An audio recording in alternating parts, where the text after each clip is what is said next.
Okay, we're off.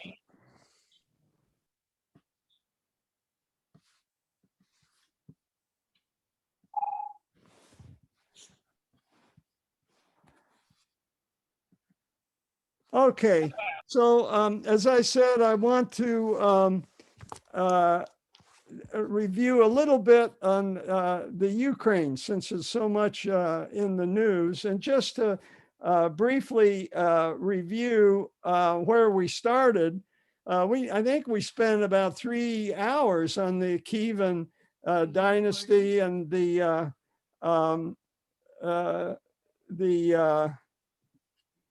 establishment of the Kievan dynasty when the Norsemen came down, the Rus, which meant kind of redheads, the redheads from Norway. They went everywhere, as you can see, but we're going to focus on the rivers of northern Russia that they learned to go down, which allowed them to trade with Constantinople across the Black Sea. I'm not going to go on all the detail. This is just a quick review. So you got this Kievan dynasty that went for about 300 years, and it established Russian culture. There's no Moscow at this time. Forget that. This is the Moscow's in the swamp over here, and they're nowhere. So this is the birth of Russian culture, and has resonance even today, as we will see. And this was the furthest reach and the furthest extent of their culture. And then they had some problems with power. And Robert, we talk a lot about power and how civilization handles power. And we have we've kind of condensed it down to 6 ways that civilizations can have power. We'll talk about that later. But one of the weakest ways of passing down power is through dynasties, as we see in certainly English history. But it was the case in Kievan dynasty. 3 grandsons divided Kiev, and everything fell apart, and it was ripe pickings for the Mongols. And it was the second wave of Mongols that first went down to the Crimea, which we'll be talking a lot about today. And you've heard about the Crimea, obviously, in the last decade. And because that was where the wealth was. And then they went up to Kiev, another place where the wealth was, and just demolished the Kievan dynasty. The story and civilization is the stories that get handed down. Whether this is true or not, it's believed to be true that the Mongols conquered the Rus boyars, and boyar just means a descendant of Vikings, and set up a big table and crushed them as they had a banquet and taunted them. So that's a hell of a story. And whether it's true or not, we don't know.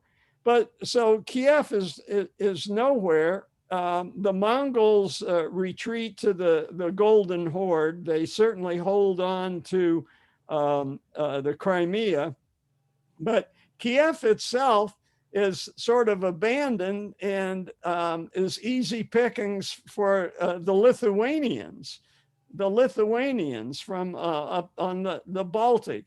And they eventually go into a commonwealth with the Poles.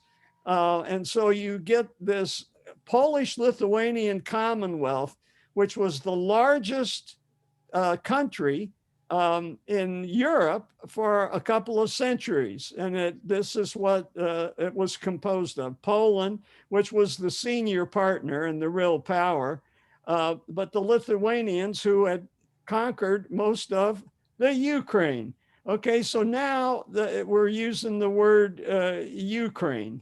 And the lines are the contemporary borders, just to help you see things. But there were very blurred lines back in those days with the Polish-Lithuanian Commonwealth.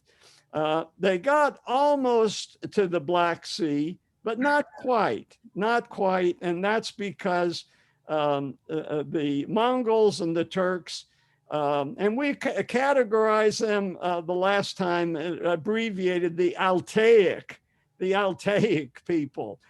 We looked at Altaic languages, and Mongolian and Turkish are both Altaic languages. So the Altaic people controlled the Black Sea. So the Polish-Lithuanian Commonwealth didn't get quite that far.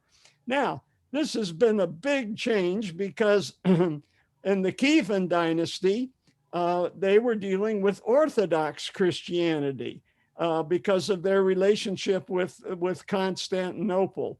But this kind of culture and civilization is more Catholic.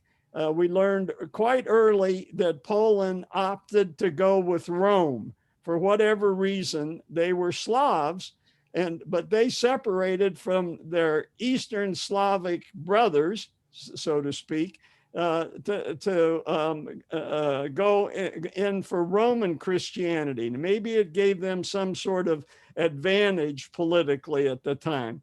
But they and the Czechoslovakians and the Hungarians, Hungarians are not Slavic, but those three entities went with Rome.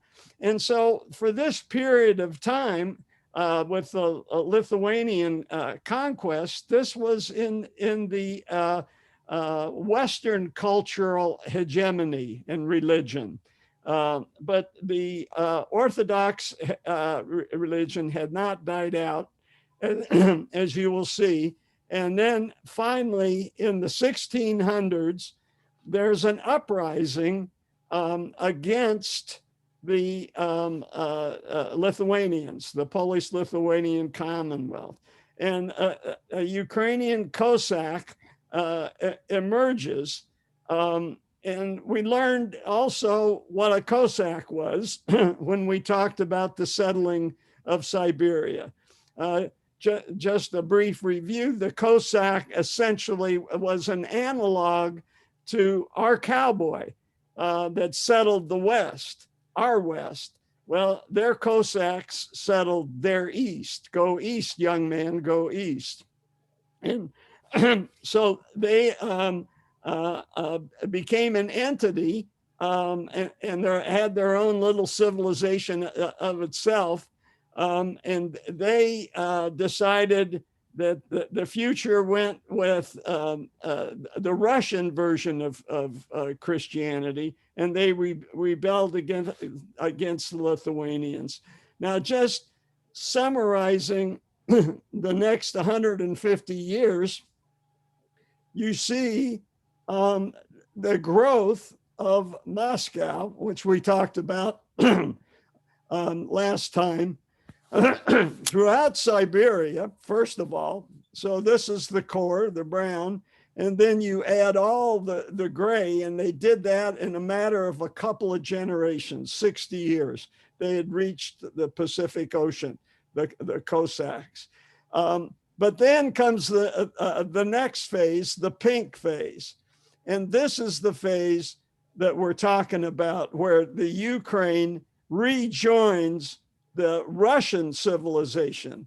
It abandons the Western Roman version of civilization and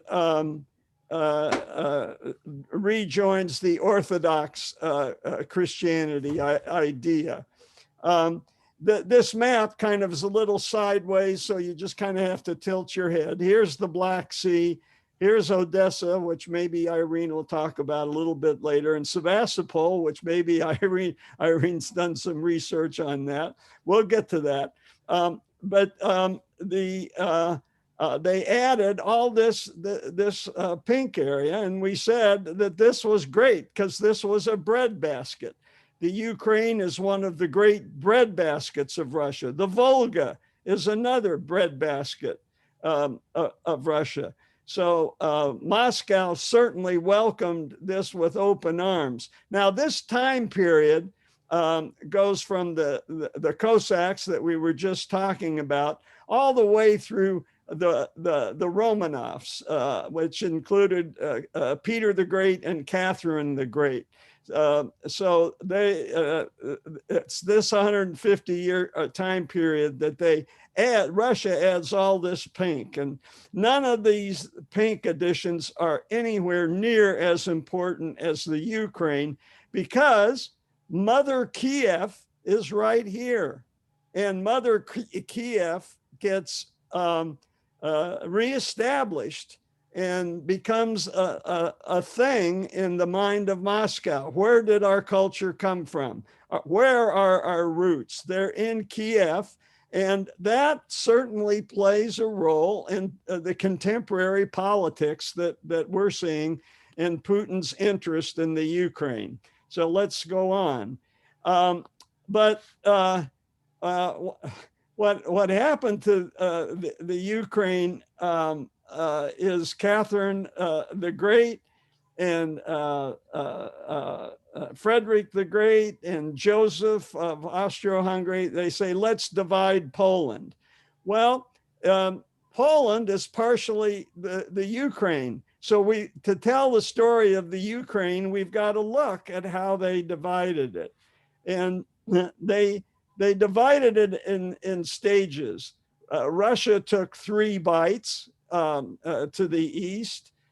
Germany took 3 bites to the west, gobbling up Poland. Austria only got 2 bites. But that included a lot of the Ukraine. This is the Lublin is the western Ukraine. And that area is Galicia. And I was always confused by the term Galicia. So the Galicia that we're talking about is the Western Ukraine, and this is contemporary Ukraine here. Western Ukraine is Galicia. And it was an important part. There were a lot of Jews that had settled in Galicia, including the ancestors of my college roommates. So I learned quite early about Galicia, and it was always confusing because there's a Galicia in Spain. And Gaul refers to Celtic tribes. So there's even in Galicia in Spain, they play bagpipes of all things. But this is a different Galicia entirely. And it's the contemporary Western Ukraine and Southern contemporary Poland. And here's a map that shows Galicia from the 1328, comprising that area. So Irene, this is your Odessa. I gave you a little heads up. Did you get it? I got it about 3 minutes ago. Well, if you're not, I'll come back to you. We'll come back at the end. You organize your thoughts, okay? As if there are any. Okay. So fast forward to World War I, and guess what? Those greedy Russians and greedy Germans that divided Poland, they both lose their share of Poland, and Poland is reborn as part of the Versailles Treaty of Versailles. And what does that mean for the Ukraine? Well, the Ukraine says, hey, if Poland's going to be independent, we want to be independent too. And so there's a big war. The Soviets say, "Oh no, you don't."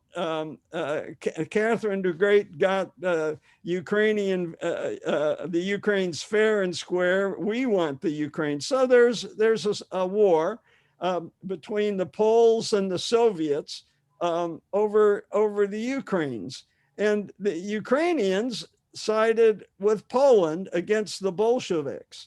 So there's a big treaty in 1921, and Poland took the Western Ukraine, while the Soviet forces took the Eastern Ukraine.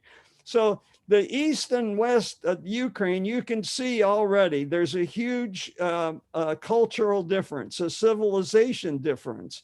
And it's as stark as Orthodox versus Catholicism when you get down to the essence of it, if you go back to the Polish-Lithuanian Commonwealth. So we can understand today that there's going to be a difference between Eastern and Western Ukraine.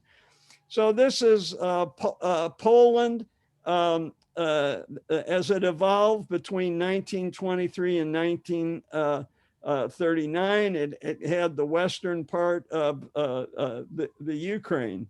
And it's just another map showing that. But what did the Soviets do with their eastern part of the Ukraine that they got? They collectivized the kulaks. And as Irene has informed us in the past, 10 million people died of starvation and famine, at least associated famine, probably disease too from decreased resistance. And this was Stalin's effort to rationalize and centralize his society. In a sense, it works, because what was he doing it for? I think he had a sense that, hey, this Germany to our west, they could attack us. So if you look at it different ways, maybe he was preparing, and how, we don't know the counterfactual, what would have happened if he hadn't prepared. But as part of his preparation, the Ukraine suffered. The kulaks, did independent, successful small farmers, did not want to be collectivized, and they resisted. Splitting Poland became a habit. So as soon as Stalin and Hitler had accumulated enough power, and it was clear that they were facing each other, they decided, let's just get rid of this inconvenient country called Poland. So just like the three emperors before, the two dictators divided Poland. It was satirized at the time, how ironic that you get these dictators, and poor Poland, yet again. Oh, John, I have a question. Yeah. I noticed on what you had on the screen, it said September 28th, 1939. Yeah. Well, didn't the war in Europe start with Germany's invasion of Poland September 1st of 39? Yeah, after this treaty, that's exactly what happened. So, but I'm confused. After the treaty, but I can't let me talk to you about this later. Okay. Okay. What I want to talk about is take a little side look at the Polish reaction. When your country gets divided, what happens? And it's very tragic. So some of you may recognize this gentleman. This is Friedrich Chopin. And he was a part of a Polish revolution against the Russians in 1830. To the point that he had to leave. If he had stayed, he'd have gone to prison. So he escaped to the benefit of all us music lovers. And when we were in Warsaw, we're wandering through the main street. We go into this historic church, and there's the heart of Frédéric Chopin. So this little side tangent that I'm going to take is the strength of civilization, the strength of your culture, even though you may be oppressed and beaten down politically, the culture lives, and it managed to survive being divided for almost 150 years. And when it was recreated, something like this becomes almost a place of worship. And so Chopin's died in France, and it took 30 years, but his heart did come back to Warsaw in the 1880s. The Russians allowed that to happen. And remember, this is a Catholic church. We're still in the Catholic religious part of the Russian Empire. And so this is the crypt where Chopin's heart is.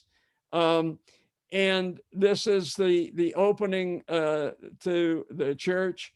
And this is the opening to the church after the Nazis demolished Warsaw, just demolished it.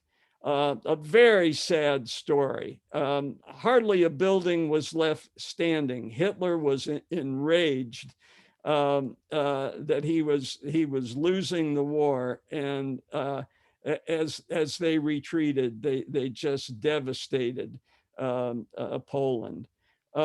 So this is the lineup. What are they lined up for?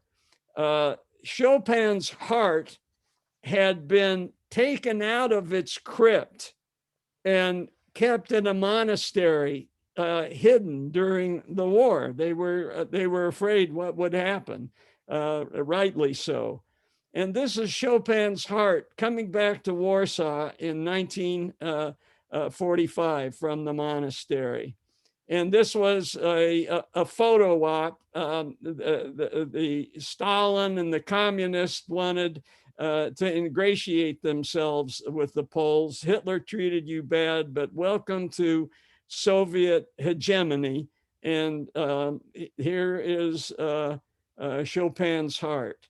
So they carried it in with a great ceremony into the church, and they had a service, no doubt playing Chopin music. I want to talk to you now on a tangent of a tangent.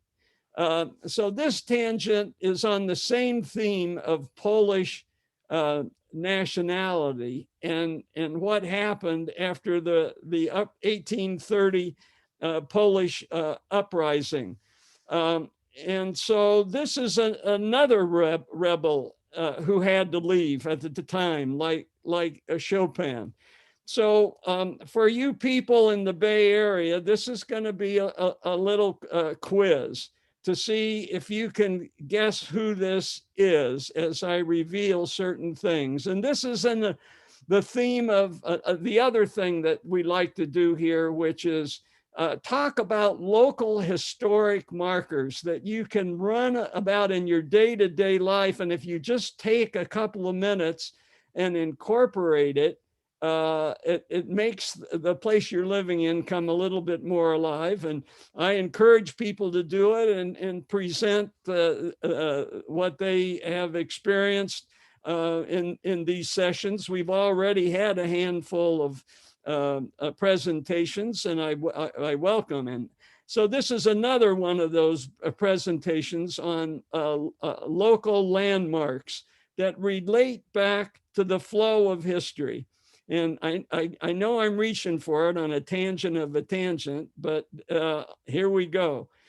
This guy fled Poland. He went to Hungary, where he went to medical school, and as a sidelight, studied horticulture. Here is his grave in Martinez. This is your first clue.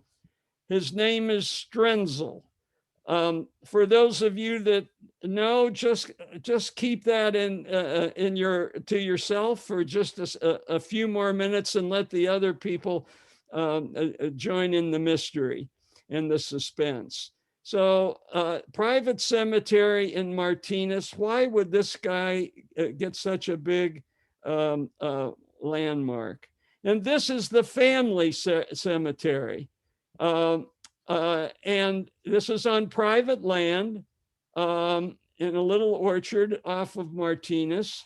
Some of you may already figure out that there's a more famous person buried in this teeny weeny little gravestone under here. Is one of the most famous Californians. Who is it? It's this guy when he is 40, and he marries Strenzel's daughter, who is 30, destined to be an old maid. But Strenzel had met this guy in Oakland at a conference on agriculture and growing, because he was interested. Not only was he a doctor, but he was interested in horticulture. So these two people get married, and Strenzel does so well with his horticulture. He makes more with his horticulture than he makes being a doctor, and does all kinds of grafting of fruit trees and creates a beautiful farm in a very productive valley. So this is your last clue. This is in the Alhambra Valley. This is on Alhambra Road. And somebody want to blurt it out? Oh, Carol got it. Yeah, there's look at chat. Carol got John Muir. There you go. Oh, see, I don't dare look at chat. I'm afraid my whole computer will crash. It probably will. All right, good for you, Carol. How many clues did it take? The horticulture. Oh, there you go. Very good. Okay, so this is the guy sitting on the front step that his father-in-law built. He didn't build this house. It's called the John Muir House, but Big Daddy built this house. Big Daddy was the commercial success story that made the Alhambra Valley come alive. This is the same woman. We last saw her when she was 30, but they've had two kids. One of them is Wanda, and there's a Mount Wanda right across from the John Muir Historical Society. It's a national park, and well worth the visit if you haven't been there. And those of you who come to the Bay Area may want to do it. So this is where John Muir is buried, along with his wife, Louis. But his marker is not the most dominant one. One of my patients told me how to get there.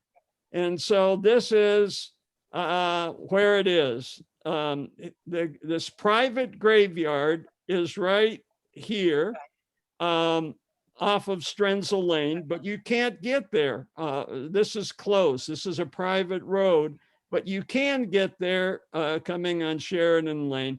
So this is a nice place, a local pilgrimage, local historical site, and I'll share this map with anybody that wants to pay their respects to John Muir. Back to the Ukraine. Okay, end of the tangent of a tangent. So those of you who've been with me a long time know I can't resist doing it because I see the links and the connections between history and what happens, and that's one thing that just increases my love of history. But back to the Ukraine, when we last left it, it had been split between Poland and the Soviet Union. The yellow part is the Polish part. And then gradually over time, the Soviets get a little bit more territory, and we'll skip ahead to what happened in 1954. The big thing that happened in 1954, and let me make clear that eventually the Soviet Union recaptured this part and kept it after World War II, when the boundaries were reshifted completely. But the Soviet Union managed to hold on to that. And then the other thing that you have to know that happened when all this was, the Ukraine was a Soviet, one of the Soviet states in the Soviet Union. In 1954, Nikita Khrushchev arranged for the Crimea to switch from being controlled by the Russian Soviet to the Ukrainian Soviet, just because Khrushchev was Ukrainian. And he thought, gee, the Crimea is attached. It's only logical that they be given administrative control. So no big deal, right? It's just like saying, okay, Mississippi, you get this island, we're going to take it away from Louisiana. It was an internal transfer that had great consequences, as we'll see. So the Iron Curtain after World War II comes down, and now we have Soviet hegemony. Hegemony just means, look, they didn't rule directly, but they had such a powerful army that what they said generally went. And that was certainly true in most of the eastern part of the Iron Curtain, with the exception of Yugoslavia. Yugoslavia, as we learned earlier, Yugo means southern. So these are the southern Slavs, and they said, nah, we're not gonna do this. And the Albanians always marched to their own drummer. They wound up following Mao Zedong. This was the high watermark of Soviet control. This little dot here is West Berlin. And they got it. Why? Did Potsdam, did Stalin hoodwink the United States? Did he steal the Poles and the Czechoslovakians in Eastern Europe? Well, at that time, closer to the Second World War, people knew that it was Stalingrad that had turned the pages of history in another direction. And the tremendous sacrifice that the Russians had made on the Eastern Front. Yeah, Normandy was a big deal, but Stalingrad arguably was much bigger. So I don't know, the spoils of war, it's not shocking that Russia expanded to their hegemony, expanded to the east beyond the wildest dreams of the Tsars. Okay, now we're coming down to the contemporary question. Here are all the states that answer to Moscow. Where's Vladimir Putin in 1989? Does anybody know? Vladimir Putin is Berlin. a younger man, close, very close. He's in Dresden. And this is his, he's in the KGB, and here he is with his spy boss in Dresden. And here's his identity card in German, Staatssicherheit, security of the state. This is his job, spy master in Dresden, bombed out part of Dresden. I don't know who took this photo, but there it is. You find so many interesting photos searching. And here he is in the mid 1980s. He learns to speak German. He's there on the front line at the peak of Russian success. Russia has expanded to the west, and he's almost on the front line in Dresden, not that far from Berlin. And the Germans have investigated this with all the documents that became available after the fall of the Soviet Union, and they know what Putin's secret doings in Dresden were, and they've been published. So he's always had an interest in Eastern Europe. He lived it. And of course, with the uprising in 1989 and the fall of the wall, everything came down. Stasi was the German FBI that tapped everybody's phone. There was a great movie about that. I think it got the Academy Award, foreign film. The Silence of Others, I think it was called. Anybody know? But that's the East German though, right? Not Right. This is East Germany. So the fall of the wall is the revolt of the East Germans against communism. And they're tired of living in a police state. And we've seen from the days of the Tsar that nobody does a police state like the Russians do. And where did they get that? Well, we theorized when we were talking about the Mongols that maybe some of the rough tactics of the Mongols washed off, and the way they controlled the area called the Golden Horde that was under Moscow maybe set up a bad state of mind and habits, but a strong police state and ruthless and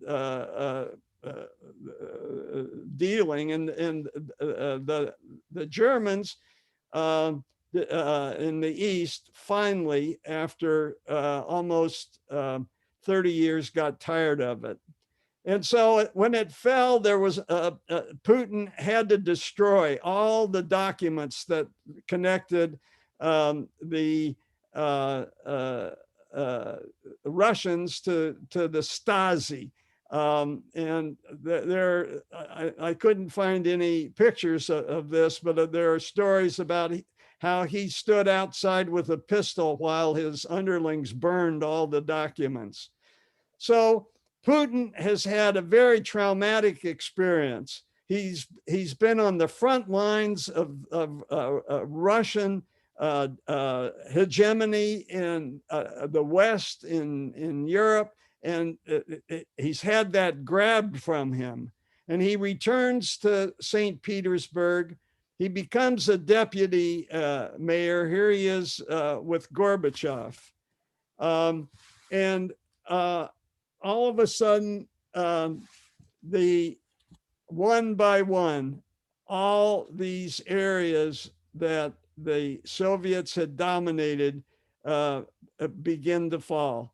Some in 1989, some in 1990, and others in 1991, famously the Baltic states, Belarus, and then the Ukraine, and then Russia itself. What? Russia itself leaves the Soviet Union. Who did that? So we'll get to that. But here, just in a review slide, here is the Soviet Union's reach in the 1990s. And here it is recently, a total collapse and loss. So whoever is in charge of Russia is going to feel that loss. And who's the transition guy? Who in 1991 said Russia should leave the Soviet Union? So Russia is a state within the Federation. And it was Boris Yeltsin. What a guy. He's the guy, there's a coup. Yeltsin pushes Gorbachev harder and harder for radical reform. He pushes him so hard that finally the old Soviet army rolls out the tanks and said, enough. We're going to reestablish communist order. And Yeltsin says, I don't think so. And he goes and he stands on a tank. Yes, that's a tank. And he stands on the tank and he makes a speech because he's one risk-taking guy. And he's successful. His bravado and daring do succeeds. And I'm always interested in the backstory. Where did he come from? What was going on? And here's one interesting fact. He grew up in Siberia and he blew off 2 of his fingers playing with grenades when he was a kid. So he doesn't have a complete set of fingers here. And he was always a risk taker. He went into administration and he always mixed things up wherever he went. But he's not successful this time. Under Boris Yeltsin, the economy tanks. The other problem with Boris Yeltsin, he gets a lot of his courage from a bottle. And he is a notorious alcoholic. And here he is. He knows enough that he's had it. And he handpicks after trying a couple of other people, Vladimir Putin, to take over. And there they are. Boris Yeltsin dies, and by then Vladimir Putin is well in control. And so being under control, what's his interest in the Ukraine? Well, quite a bit. So let's tap into that history. His interest was to claw back the Ukraine, which is right over here off the map. The Ukraine is now an independent country, and it has, by accident, the Crimea that was given to it by Khrushchev, never realizing that the Ukraine would be an independent country someday. The colors represent how well they're doing, and the blue and the purple are the parts of the Russian Federation that do the best. And these, why? Because they're their bread baskets. They're their bread baskets. Russia doesn't have that much industry, has some, but they're the bread baskets of Russia. And the Ukraine, if he could get it back, would certainly be in the purple or blue. And so he has that interest. So Irene, have you gathered your thoughts? Can you tell us about Odessa? And also, how did Sebastopol get its name in California?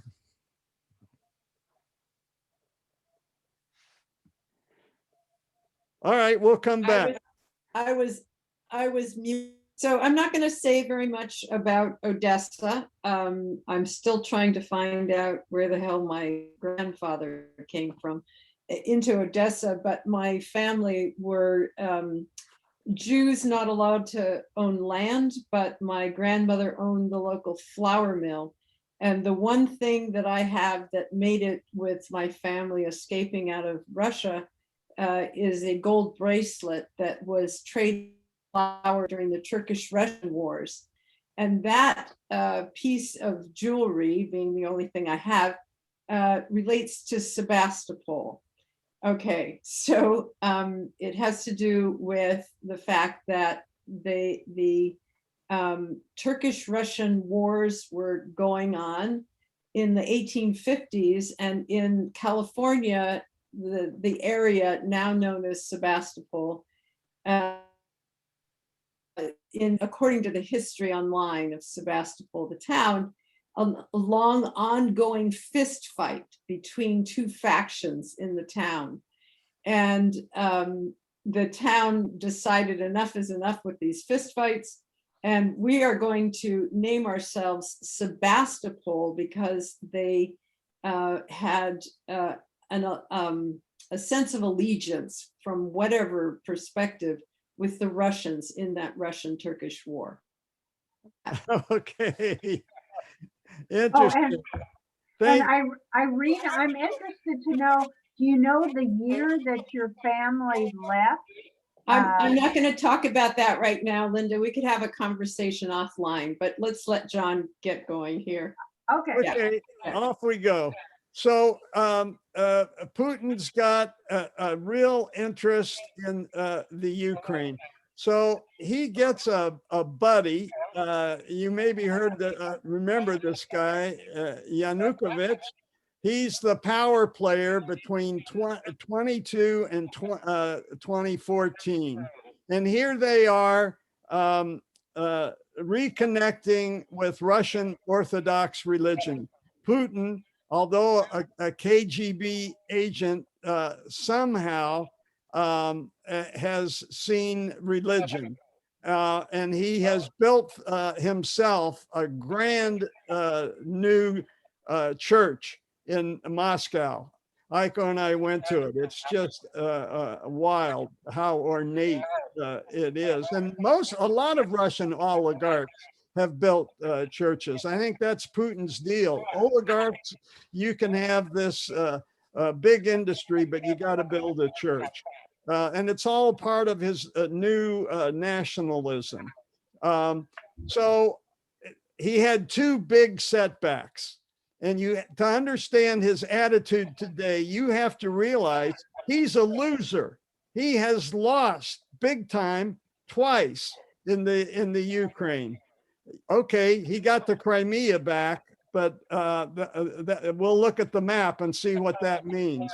So the first time was in 2004, the election. His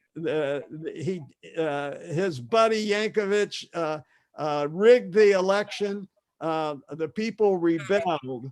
I want to go back to one thing when we were talking about Sebastopol, that what this slide actually shows is the percentage of Russian speakers in the Ukraine. And we're not at all surprised, having just reviewed the history, that people in the East speak more Russian than people in the West who were attached to Poland and Catholicism and Austro-Hungary. So that's no surprise. And it's shown on the map, and the heaviest areas are the Crimea and the Donetsk. So we can understand why that's true, having just reviewed the history. So you get the election, and lo and behold, in the election, Yankovic gets most of his votes in the East, and the guy that he's running against, Yushchenko gets most of his votes in the West. Yankovic is declared the winner, and everybody says, wait a minute, we don't believe it. This is the Orange Revolution. This is Yushchenko before and after. Before and after what? Dioxin. He was poisoned with dioxin. Does this ring a bell? To have an opponent of Putin poisoned. This has happened before. Look how nice and handsome the guy was. And here he is after being poisoned with dioxin. The diagnosis was made by a doctor in Great Britain who looked at the photograph and said, wait a second, that's chloracne. Dioxin can do that. At this time, Yushchenko is in a hospital in Vienna. And they get the doctors in Vienna, this guy's got this mysterious disease. We don't know what's going on. He's got a lot of internal organ damage. And the guy, the doctor from Great Britain says, check his dioxin level. And it was off the charts. So that's the Orange Revolution, and it's successful. Yankovic flees. I'm sorry, he stays this time. And here is Yushchenko, partially recovered, but not the handsome guy he was. And let's hope Navalny makes it out of his episode, which is a sinister echo of what we saw in 2004. But Yushchenko's not successful in reforming the Ukraine, and Yankovic makes a comeback. And this time, his opponent is this lady who he defeats and throws her in jail, another Putin tactic. And so he putters along for 4 years, and it's only in 2014 when he reneges on an agreement to look at joining the EU, which the folks in the Western Ukraine are really interested in because of their history. They've been associated with Poland and Austro-Hungary, and they want to rejoin the EU. And Yankovic dares to say, no, we're not going to rejoin the EU. We're going to do a deal with the Russian Federation. And this causes the Euromaidan, which in 2014, I think we all remember it. Here is one of our diplomats bringing cookies down to the revolution. Imagine that. This was an audacious thing to do. Imagine a Russian diplomat bringing cookies to the Occupy Now movement on Wall Street. That's the equivalent of what this was. And this made Putin very, very unhappy, especially with the Secretary of State at the time, who was Hillary Clinton. And so now we understand a little bit why he was all in for Donald Trump, not Hillary Clinton. So he seizes the Crimea, but he's still missing that Ukrainian breadbasket. So how did he defend the annexation of the Crimea? He talked about Vladimir the Great, who was baptized in the 10th century, converted medieval Slavic state to Orthodox Christianity, just what we've been talking about. And Vladimir the Great, just for those of you who weren't with us at the time, was in fact baptized in the Crimea. This church stands on the purported site. Some versions say he was blind and then he could see. And this is another version of what it might have looked like. And then all of the Kiev Slavic people become baptized in the river in this mass baptism. So these are the federal districts of Russia, and the Crimea has been added. And the question now that I got asked last week, what do you think is going to happen? I don't know. Just because the Donetsk speaks more Russian than the rest of Russia, does that mean they want to join the Russian kleptocracy over the EU? I don't think so. I want you to look at this map. How much has Putin clawed back? I mean, you think about what Russia has the Soviet Union lost, all in Eastern Europe, that vast area and all those 8 or 9 countries. They lost all that, and then they lost the Ukraine, and he's managed to get back this part. Maybe he wants another slice, but he's paid a big price for getting this slice. Last week, we weren't sure what he was going to do. And the last week, he's pulled back his troops from the border. But he had his troops on the border, and that's when I decided it was time to review our history of Russia. So from the peak, what has he clawed back? It's less than 1% of what Russia's hegemony was. Putin has witnessed a tremendous loss. We look at him as being this adept politician, but during his lifetime, Russia has lost a lot. And that just kind of reviews the years that they all left. And that's where I'm going to stop. I guess we didn't get to Italian city-states. Question. Thank you so much, John. This is really, really helpful. The way you've put it all together is really helpful. Appreciate Well, it was all so fresh in our mind. I just thought it was time to go through one more time and pull in a little bit more about the evolution of what happened in the Ukraine since the last time we left it with the Polish-Lithuanian Commonwealth, and Putin and what his role in this is, because a lot of history is human beings and what they've experienced and what they believe. Absolutely. And which religion they cling to and justify themselves by. Yeah. Other questions? If there are no questions, I'll stop taping, and then I know some smaller questions came up, and I'd like to save those in the future for when we stop taping. So I'm going to stop taping now unless somebody has a big question.